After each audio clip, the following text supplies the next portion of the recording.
going back to the point of importance of like social environment, I also believe that it's extremely important, because if you are an alcoholic, which we might question this one.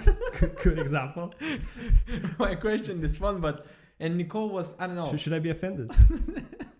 I'm saying this because I've partied a lot in the last week, not because I'm an actual alcoholic, I think, at least. Well, he thinks so, but we started questioning this one. It's a joke, by the way. And Nicole was, some junkie, I don't know, that he doesn't do anything, he just stays, he watches Netflix all the time. If this is your surrounding, you are gonna pick up some stuff from those guys. I will become an alcoholic probably. I'll start watching Netflix because it will become more normal for me to do that. Because Nicole is doing it. And this is why, like, I believe it's extremely important to have your closest surrounding as very, very, like, filtered or, like, carefully picked, because these are the guys that will drive you forward. And these are the guys that are gonna be impacting your decisions in one way, or they're gonna be making it easier to go partying, or to have a very deep discussion about relationships, about life and stuff in general. So this is why, like, it's just so simple that there are so many cliche pictures online, but the orange, which is having like mold, it's going bad, and then you put a good orange close to it, it's just gonna pick up the mold. That is a very good analogy, and it's interesting that you brought it up, because I was just thinking about this. About the orange? About the orange picture. And really? Because I saw that online, and I was like, I think the person that posted it don't know how true that is, because there is a scientific explanation to it.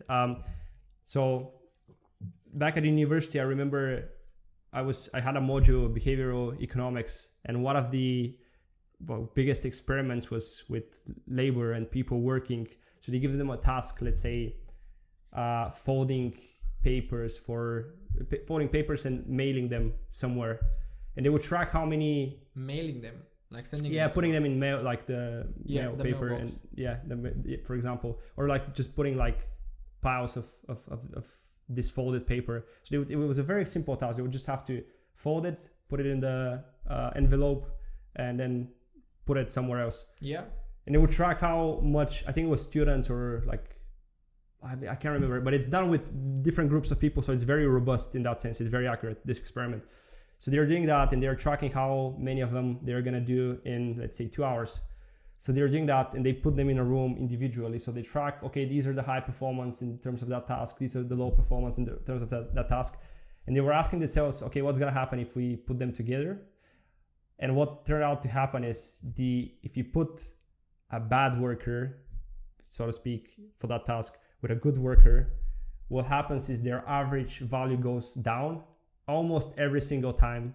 It goes down across multiple populations for multiple different tasks, multiple groups of people, demographics. It almost always goes down, the average. So it means that the person that is the bad one that's doing less work influences the good one more than the good one influences the bad one. And there are different hypotheses why that is. It could be because, people are more drawn to short-term pleasure. Maybe that's how we evolved, because that's the world we used to live in. But it's very interesting, and when I found that out, I was like, okay, like I really need to think about the people I'm hanging around with, because you might think you're going to influence someone in a good way and change them, but the reality is, unless you're some kind of Ubermensch superhuman, you would be influenced in a bad way more than you influencing them in a good way. So it's very interesting, because it's an actual like well-known fact in psychology and behavioral economics. I really like this point, and like there was like a quote from Naval, which was saying that like nowadays, like the problem of society nowadays is that dopamine is so easily accessible, like through everywhere. So like this also touches on your point that we are focused on short-term fulfillment and short-term satisfaction, which is nowadays so easily accessible through almost everything. and it's much harder to keep pushing it set and to focus on the long term. So therefore, when the bad person comes in, it's much easier to just give up. Yeah. Like whatever happens, like I'm enjoying my life now. While the good guy, like good worker, he needs to really convince the other ones that they need to improve. So that's from two, like could be seen from two ways. One of them is that bad workers are very hard to be convinced to become good workers because it's much harder for them to keep pushing. Yeah. Well, it's much easily, and nowadays it's also easier to get the instant satisfaction of life.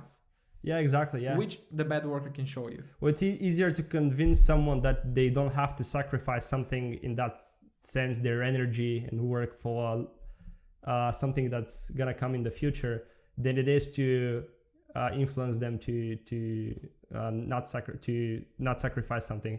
So it's easier to make someone not sacrifice something now than it is to sacrifice something now. If that makes sense. Yeah. I agree. And just to add something to all of this is that I believe that your social environment, especially nowadays with social media, is not only the people that you communicate with on a daily basis, but also is the type of stuff that you follow online. And it's extremely important to basically have a filter on this as well, I guess, because if you follow accounts which are like about, I don't know, like junkies, let's say, that are partying every day. Like there are such YouTube channels, right? That it's cool in the US to be partying. Yeah, for sure. And if you follow only this, you are gonna start taking that school, and this is what I want to do because these are the guys that I'm following. So, but if you follow on the other hand, Naval, Tim, and all these guys that are like basically focused on self-development, they're like guys that you can learn so much from. Yeah, I mean, YouTube, social media, again, they're just instruments, and people hate on them so much. But the thing is, if you follow the right accounts, then it's hard to do so, like to use them in the right way, because it's like very, and these social medias, as we discussed the other day, are making it hard for you to benefit from them. Let's say Instagram, you can learn, like you can be basically getting so much knowledge out of it, but then you open your reels, and which is like, there was this Netflix documentary. The social dilemma, which is basically explaining how they thought about it. They were like,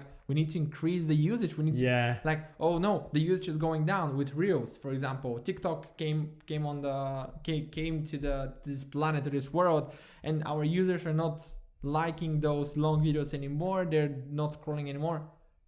Add reels. But then again, you're not gonna binge watch on knowledge reels, because you just won't do that. And the algorithm is gonna find out you're spending more time on cute dogs and cats and funny videos, haha videos, rather than knowledge videos. Yeah, exactly. But also there is, I think, demand for longer term content, and that's the boom of podcasts. It seems that people don't get that too much in the current world, because it's all like short-term stuff. So you can see demand in the other direction as well, more podcasts. So it's about the platforms you choose, to be honest. Like, and it has to be a choice. If it is a choice, what you follow, who you follow, and what you want to see. Yeah, like everything's much a choice. Easier to avoid. No. Like the people that you hang out with, as you said, is a choice. Yeah.